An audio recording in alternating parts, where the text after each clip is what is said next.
I'm sitting at this red light on Dodge Street, drumming my fingers on the steering wheel when my Honda decides to die. Just like that. No warning, no sputtering, just silence. The light turns green and cars start honking behind me like I chose this moment for automotive failure. That's when I see her in my rearview mirror. This woman with jet black hair gets out of a beat-up Subaru and walks up to my window. She's wearing paint-splattered jeans and a leather jacket that's seen better days. "Need a push?" she asks, and I notice her eyes are this incredible shade of green. "I'm so embarrassed," I say, rolling down my window. "I just got divorced and now my car's acting up too." She grins. Life's got a sense of humor. I'm Marina. "Ella." We get my car to the side of the road, and she insists we grab coffee while I wait for the tow truck. I should say no. I've got insurance claims to process and a life to rebuild, but something about her confidence draws me in. The coffee shop is one of those artsy places downtown I've never noticed. Marina orders something complicated while I stick with regular coffee. We find a corner table and somehow 2 hours disappear. "So what do you do?" I ask. "I paint. Mostly abstract stuff that makes people uncomfortable." "That sounds liberating." "What about you?" "Insurance. I make people feel safe." I laugh. We're opposites. She leans forward. Maybe that's not such a bad thing. There's something in her voice that makes my stomach flutter. I haven't felt that since high school. When my phone buzzes with the tow truck arrival, I'm almost disappointed. Marina walks me outside and we stand there awkwardly by my dead Honda. "This might sound forward," she says, "but would you like to have dinner sometime?" I should say no. I'm barely 3 months divorced from Alex, still figuring out who I am without him. But Marina's standing there with paint under her fingernails and this hopeful expression. "I'd like that," I hear myself say. She pulls out her phone.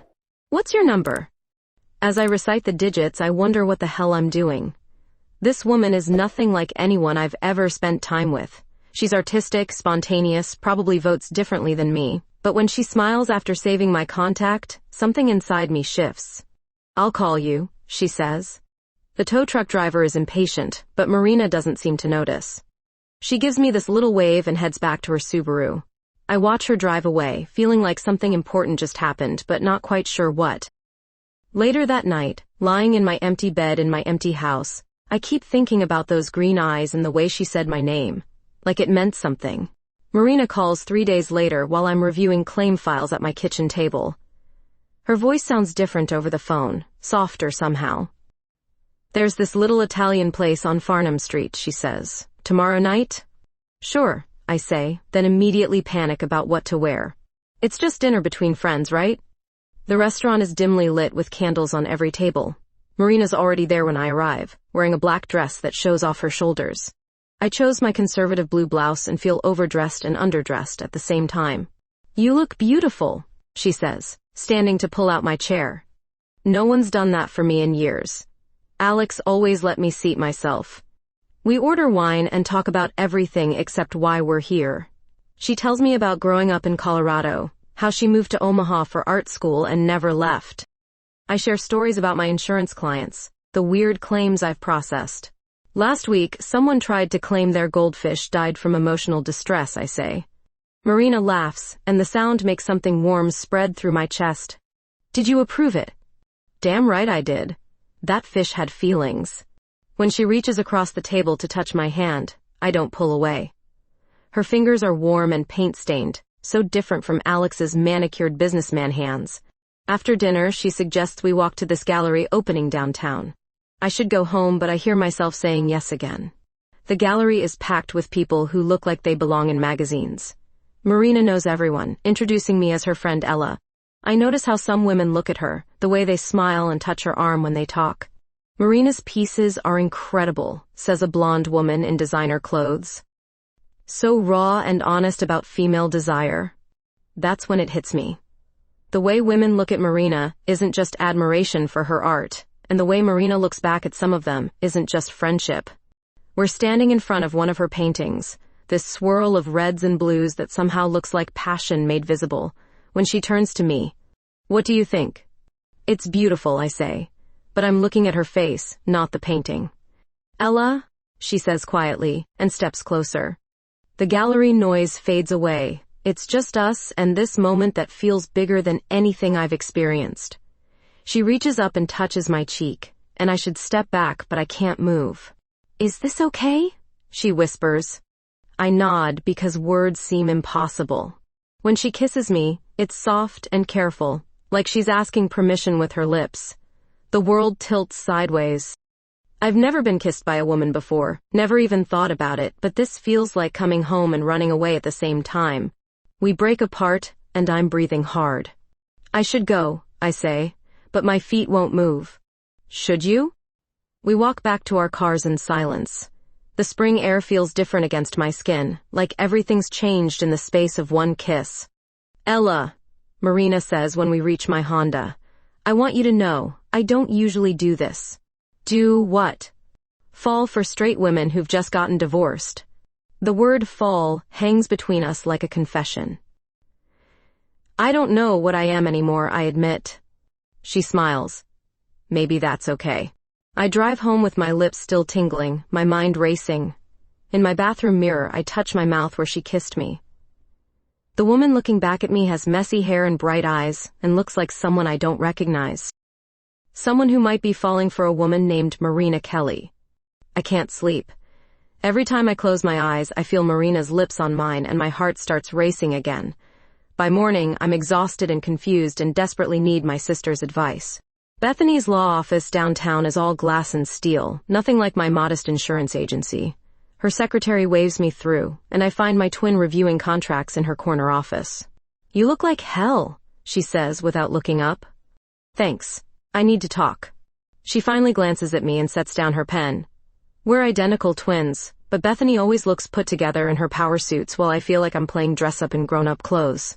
What's wrong now? Did Alex call again? It's not about Alex. I sit across from her desk. I met someone. Good. It's about time you started dating. It's a woman. Bethany's pen falls. What do you mean it's a woman? I mean, I kissed a woman last night, and I can't stop thinking about her. My sister stares at me like I've announced I'm joining the circus. Ella, you're not gay. You were married to Alex for 12 years. I know that. But Marina? She's different. She makes me feel things I've never felt. Marina? Bethany's voice gets sharp. Who is this person? She's an artist. She helped me when my car broke down. An artist. She says it like it's a disease. Ella, you're vulnerable right now. Divorced women sometimes experiment. This isn't experimenting. But even as I say it, doubt creeps in. Am I just rebounding from Alex in the most dramatic way possible? I'm still thinking about our conversation when I get home to find Alex's car in my driveway. My stomach drops. He's sitting on my front steps like he belongs there. What do you want? I ask, not getting out of my car. He stands up, smoothing his expensive suit. I miss you. We're divorced, Alex. That was a mistake. I was going through something. Like his secretary wasn't 25 with perfect everything. I've changed, he continues. We could try again. No. Come on, Elle. We had 12 good years. We had 12 years where I pretended to be happy. He looks genuinely confused. Alex never could understand that other people had inner lives separate from his needs. I know about your new friend, he says, and my blood turns cold. What friend? The dyke artist. Small town, word travels. The slur hits me like a slap. Get off my property. I'm trying to save you from making a huge mistake. The only mistake was staying married to you as long as I did. He gets in his BMW and drives away, but the damage is done. If Alex knows about Marina, everyone will know soon. Omaha's not exactly a progressive metropolis. That night, I stand in my bathroom staring at myself in the mirror. Same blonde hair, same blue eyes, same face I've had for 38 years. But something's different. There's a light there that wasn't there a week ago. I think about Marina's hands, the way she looked at me in the gallery, the kiss that turned my world upside down. Alex is right about one thing. I am making a choice that will change everything. But for the first time in years, it feels like my choice. My phone buzzes with a text from Marina, thinking about you. I stare at those 3 words for 10 minutes before typing back, me too. It's not much, but it's honest. I'm thinking about her paint-stained fingers and her laugh and the way she said my name like it mattered. I'm thinking about how I felt more like myself in one evening with her than I did in 12 years of marriage. Maybe I don't know what I am anymore. Maybe that's exactly the point. The storm hits Omaha on Thursday afternoon while I'm at my desk, rain pounding against my office windows like it's trying to break in. My phone rings and it's Marina. My studio roof is leaking all over my paintings, she says. Can I come over? 20 minutes later, she's standing on my doorstep, soaked through her thin jacket. Her black hair is plastered to her head, and she's shivering. Come in, I say, grabbing towels from the linen closet. You're freezing. I didn't want to impose. Don't be ridiculous. I hand her the towels and realize she needs dry clothes. I have some things that might fit. In my bedroom, I pull out sweatpants and a soft cotton shirt. When I turn around, Marina's peeling off her wet jacket, and I catch a glimpse of her skin through her damp blouse. My mouth goes dry. Thanks, she says, taking the clothes. I'll just change in the bathroom. But she doesn't move. We're standing there looking at each other, and the air feels charged with more than just the storm outside. Ella, she says quietly. Yeah? I haven't been able to stop thinking about that kiss. Neither have I. It's been 3 days and I can still feel her lips on mine. Me neither. She steps closer. Is that okay? Instead of answering, I reach up and touch her face. Her skin is cold from the rain but warms under my palm. When she leans into my touch, something inside me breaks open. This time when we kiss, it's different. Hungrier. Her hands find my waist and pull me closer, and I can taste the rain on her lips. We stumble backward until my legs hit the bed. Are you sure? She whispers against my mouth. I've never been sure of anything in my life, but I nod anyway. What happens next is a blur of soft touches and whispered names. Marina's hands are gentle but sure, like she's painting something beautiful on my skin. I discover that women's bodies fit together differently than I expected. All curves and softness where Alex was angles and demands. When she touches me, really touches me, I understand for the first time what all those romance novels were talking about. This is what it feels like to be wanted, not just needed. Afterward, we lie tangled in my sheets listening to the rain. Marina traces patterns on my shoulder with her fingertip. How do you feel? She asks. Different, I say honestly. Good different. She smiles and kisses my collarbone. I was worried you'd regret it. Do you regret it? Never. But when I wake up the next morning with Marina's arm around my waist, panic sets in. The storm has passed and sunlight is streaming through my bedroom windows, making everything look too real, too bright. What have I done?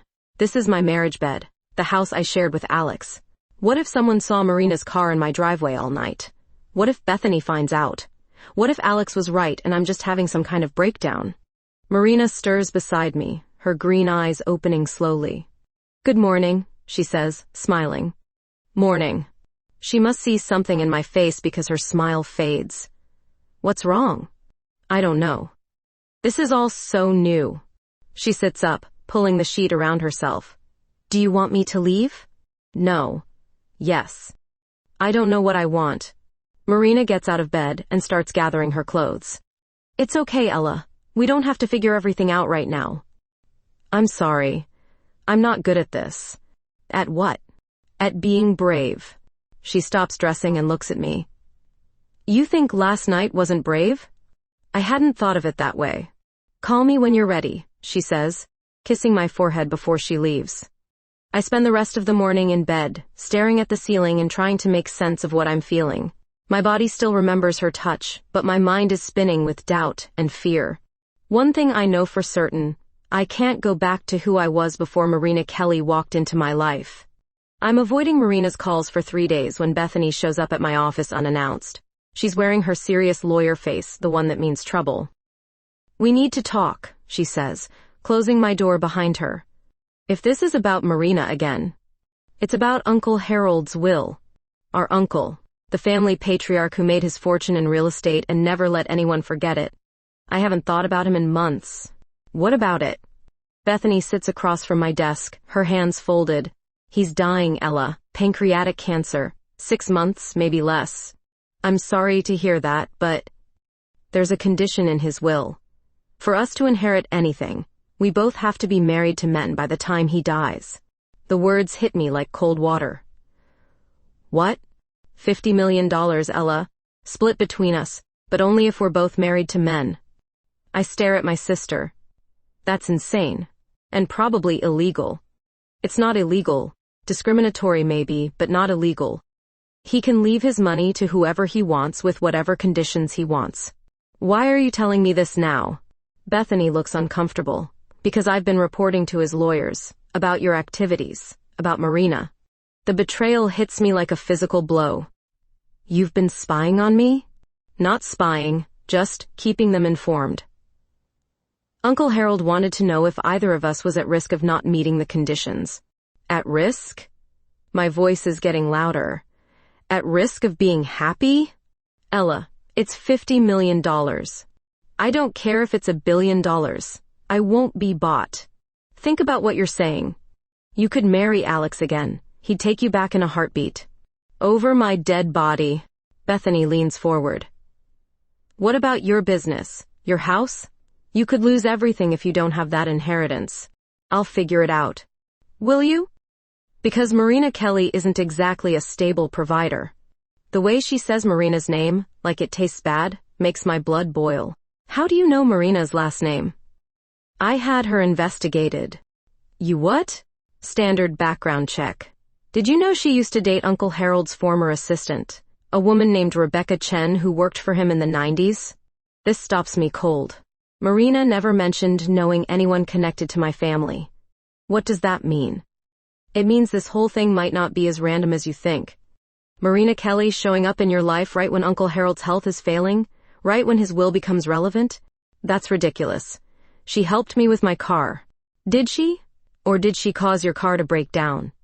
The suggestion is so paranoid I almost laugh. Almost. But doubt creeps in anyway. You're being crazy. Am I? $50 million is a lot of motivation, Ella, even for someone who claims to be in love. I stand up, my hands shaking. Get out of my office. Ella, get out. After Bethany leaves, I sit in my chair staring at nothing. Could Marina have orchestrated our meeting? It seems impossible, but then again, I know so little about her past. My phone buzzes with a text from Marina. Miss you. Can we talk? I stare at the message for a long time before deleting it without responding. That evening, Marina shows up at my house. I watch through the window as she knocks, but I don't answer. She stands there for 10 minutes before finally leaving. Later, she calls. Ella, what's going on? Did I do something wrong? Tell me about Rebecca Chen. Silence on the other end of the line. How do you know that name? Just tell me. Rebecca was my girlfriend in college. We lived together for 2 years before she took a job with some real estate mogul. Why? The real estate mogul was my uncle. Another long silence. Ella, I had no idea Rebecca worked for your family. She never mentioned the name Watson. But you knew she worked for a wealthy family. Yes, but... And you knew I was recently divorced and vulnerable. What are you saying? I'm saying maybe this whole thing has been a setup from the beginning. That's insane. I helped you with your car because you needed help. Did you?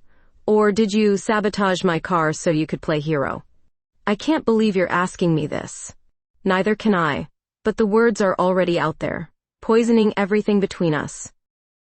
I need some time to think, I say. Ella, please don't do this. What we have is real. Is it? Because right now, I don't know what's real anymore. I hang up before she can respond, but her words echo in my head.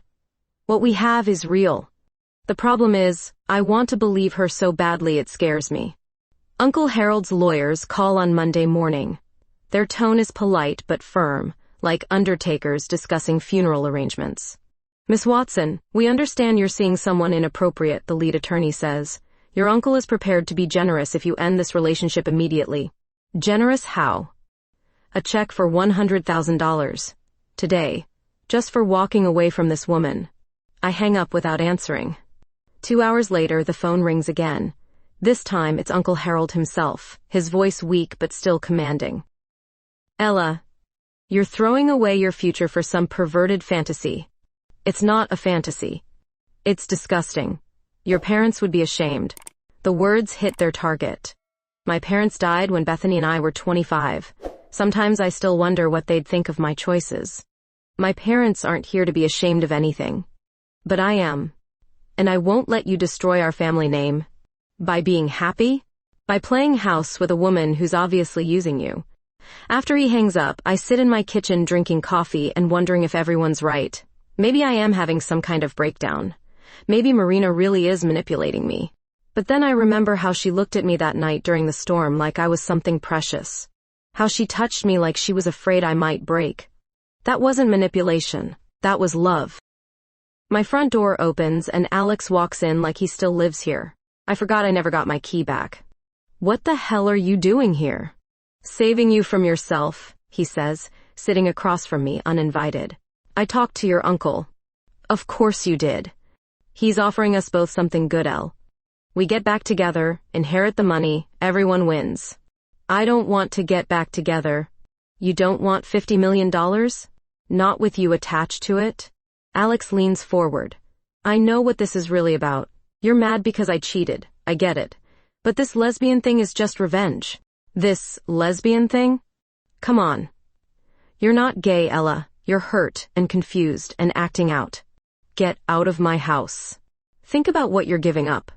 The money, the security, the normal life. This is normal for me. Sleeping with women is normal. Being myself is normal. Alex stands up, and for a moment I think he'll leave. Instead, he pulls out his phone and shows me photos. Pictures of Marina and me walking downtown, sitting in the coffee shop, kissing outside the gallery. Your uncle's been having you followed. These photos go public tomorrow unless you end this. My blood runs cold. In a small city like Omaha, photos like these would destroy what's left of my reputation. You're blackmailing me. I'm offering you one last chance to come to your senses. After Alex leaves, I pour a glass of wine with shaking hands. I'm trapped between my family's money and Marina's love, between everything I've been taught to want and everything I actually want. My phone rings and it's Marina. Ella, I need to see you. I don't think that's a good idea. Please. Just give me 5 minutes to explain about Rebecca. Against my better judgment, I agree to meet her at her studio. When I arrive, she's pacing among her paintings like a caged animal. Rebecca never told me her boss's name, she says immediately. I swear to you, I had no idea about your family connection. But you knew she worked for someone wealthy. Yes, but so what? Half of Omaha works for someone wealthy. She shows me an old photo of her and Rebecca together. They look happy, young, completely unaware of the web they're caught in.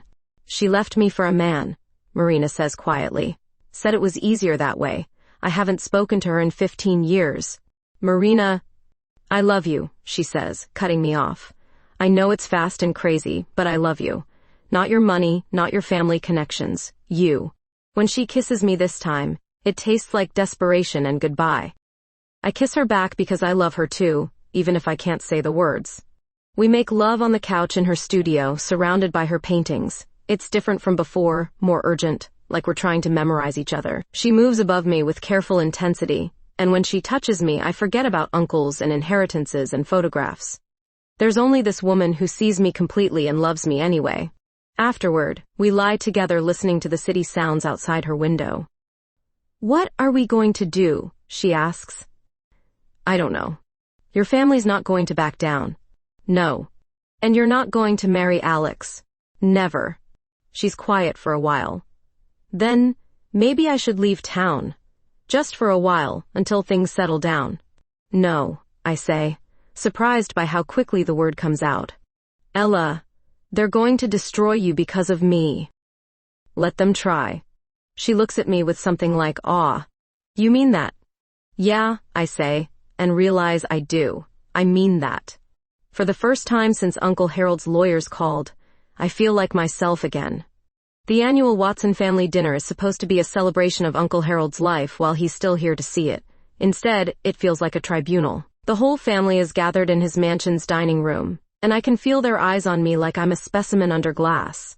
I stand up with my wine glass, my heart pounding. I have an announcement, I say. Uncle Harold looks smug, probably expecting me to announce my engagement to Alex. Bethany shoots me a warning look from across the table. I'm in love with Marina Kelly. She's an incredible woman who makes me happier than I've ever been, and I don't care who has a problem with that. The silence is deafening. Uncle Harold's face turns purple. You ungrateful little... I'm not ungrateful. I'm grateful every day that I found someone who loves me for who I am, not for what I can give them. She's using you, Aunt Margaret pipes up. Gold digger. Marina doesn't want my money. She wants me. You're sick, Uncle Harold snarls. Mentally ill. If loving someone is sick, then I'm happy to be sick. I walk out before anyone can respond, my hands shaking but my head held high. By Tuesday morning, the fallout begins. My insurance agency gets 3 cancellations before lunch. Alex shows up at my office with a smirk. Enjoying your 15 minutes of fame? He asks. What are you talking about? He slides a newspaper across my desk. The headline reads, Local businesswoman chooses lesbian lover over family fortune. The article includes those photos Alex showed me, along with quotes from family sources about my mental state. Congratulations, Alex says. You've destroyed both our reputations. Good. Maybe now you'll leave me alone. Actually, I'm here to make a deal with your uncle. He's offering me $5 million to publicly state that your lesbian phase is the result of our divorce trauma. You're willing to lie for money? I'm willing to tell the truth. You're confused and acting out. The truth is, I was never happy with you. Not one single day. Alex's face hardens. Well, now you can be miserable alone. After he leaves, I call Marina. She's seen the article. I'm so sorry, she says. This is all my fault. It's not your fault my family is full of bigots. Your phone's been ringing all morning. My studio too. The press wants statements. What did you tell them? That I love you, and anyone with a problem can kiss my ass. Despite everything, I laugh. You didn't actually say that. I absolutely did. Channel 7 News has it on video. That afternoon, something unexpected happens. My client, Mrs. Henderson, a sweet elderly woman who's been with my agency for 10 years, calls. I saw the paper, dear. I just want you to know I think you're very brave. Thank you, Mrs. Henderson. My late husband's brother was that way. Never could be himself because of people like your uncle. You're doing the right thing. More calls come in. Some are ugly, threatening, but others are surprisingly supportive. A young woman calls to thank me for being visible in a conservative town. A man says seeing my story helped him understand his daughter better. Marina meets me at my house that evening with takeout Chinese food and a bottle of wine. How are you holding up? She asks. Better than expected. You? Someone threw a rock through my studio window. But 3 people also called asking about art classes. We eat dinner on my couch and watch the local news. The story about us is the lead segment, complete with interviews with community leaders who have opinions about our relationship. Do you regret it? Marina asks during a commercial break. The dinner speech? No. All of it. Meeting me. All the trouble I've caused. I turn to look at her. She's sitting with her knees pulled up, looking younger than her 35 years. Marina, you're the best thing that ever happened to me. Even if it costs you everything, it won't cost me everything, just everything I don't actually need. She sets down her wine glass and moves closer to me on the couch. I love you, Ella Watson. I love you too. When we kiss, it tastes like freedom. Like choosing yourself over everyone else's expectations, like the best kind of rebellion. My phone rings and I ignore it. Then Marina's phone rings and she ignores it too. We're too busy kissing to care about the outside world. Later, tangled together in my bed, Marina traces lazy patterns on my shoulder. What happens now? She asks. Now we figure out how to build a life together. Your uncle won't give up easily. Then we'll fight him, together. Even if it means losing everything? I already lost everything that mattered when I was trying to be someone else. I won't make that mistake again. She kisses my collarbone. No going back? No going back.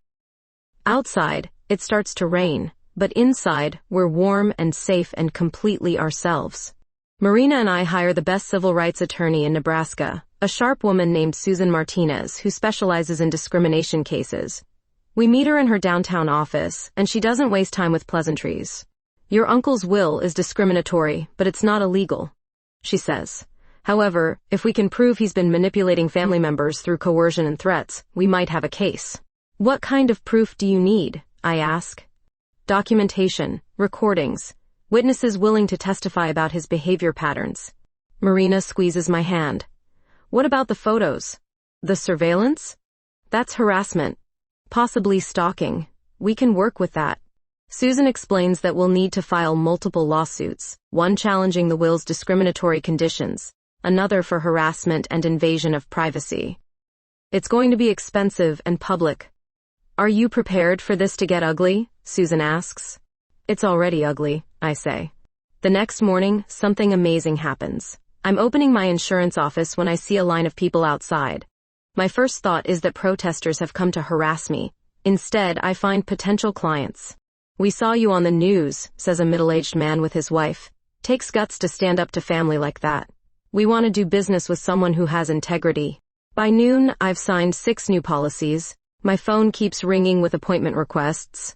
Apparently, being authentic is good for business, I tell Marina when she calls. Who knew? That afternoon, Marina gets her own surprise. The Omaha Arts Council calls to offer her a solo exhibition. They said the controversy has people talking about local artists, she tells me, practically bouncing with excitement. It's the break I've been waiting for. We celebrate with dinner at the same Italian restaurant where we had our first date. This time, I don't care who sees us holding hands across the table. Look at us, Marina says. A week ago we were hiding, and now we're the talk of the town. In a good way? In the best way. Our celebration is interrupted when Bethany appears at our table. She looks exhausted, her usually perfect appearance disheveled. Can we talk? She asks me. Marina starts to leave, but I catch her hand. Stay. Whatever Bethany has to say, you can hear it. My sister sits down heavily. Uncle Harold fired me today. What? From the Family Foundation Board, from everything. He says I'm contaminated by association with you. I feel a stab of guilt. Bethany, I'm sorry. Don't be. You were right. He's been controlling us our whole lives, and I was too scared to see it. She pulls out a manila folder and slides it across the table. What's this? Copies of every document related to Uncle Harold's surveillance of you. Financial records showing he's been bribing people for information. Phone recordings of him threatening your clients. Marina and I exchange glances. This is exactly what Susan Martinez needs. Why are you helping us? I ask. Because I'm tired of being afraid.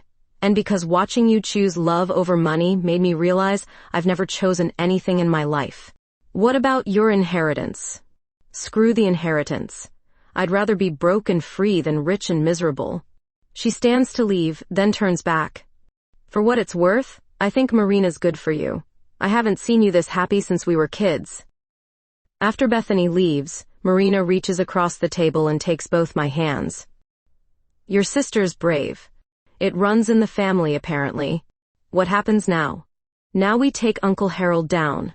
The next week moves like a whirlwind. Susan files our lawsuits with the evidence Bethany provided.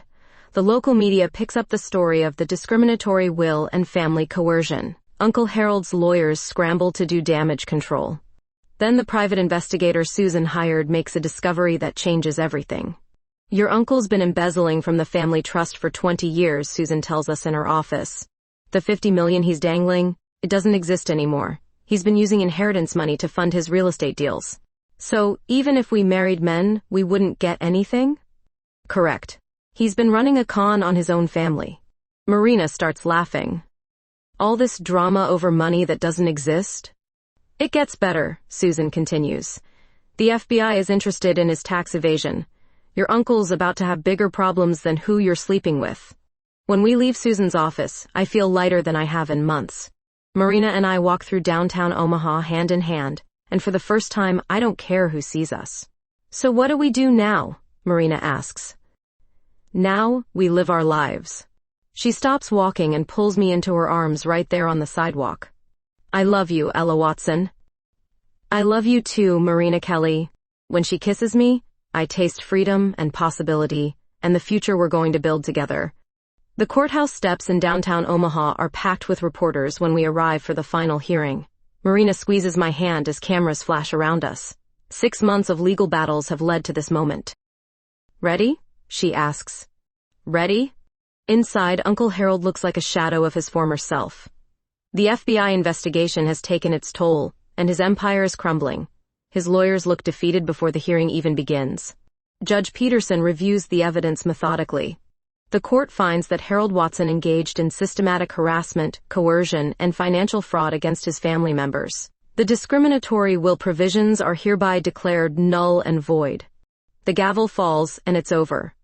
Uncle Harold's reign of control ends with a whimper, not a roar. Outside, reporters swarm us with questions. How do you feel about winning? One asks. We didn't win, I say. We just got our freedom back. What's next for you both? Marina grins. We're opening a business together. And we are. The idea came to us a month ago during one of our evening walks, an art-themed insurance consultancy, serving Omaha's creative community. Artists need protection for their work, and I understand both art and insurance now. Kelly Watson Creative Services, Marina announced when we filed the paperwork. Has a nice ring to it. The business launches 3 weeks after the court victory. Our first client is an up-and-coming sculptor who needs coverage for a major installation. By the end of our first month, we have 12 artists on our books.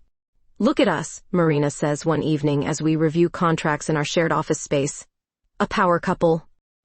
Is that what we are? Among other things. Spring arrives early in Omaha, and with it comes Marina's solo exhibition at the Arts Council Gallery. The opening night is packed with people who followed our story in the news. Some come out of curiosity, but most come for the art. Marina's paintings have evolved over these months of controversy and love.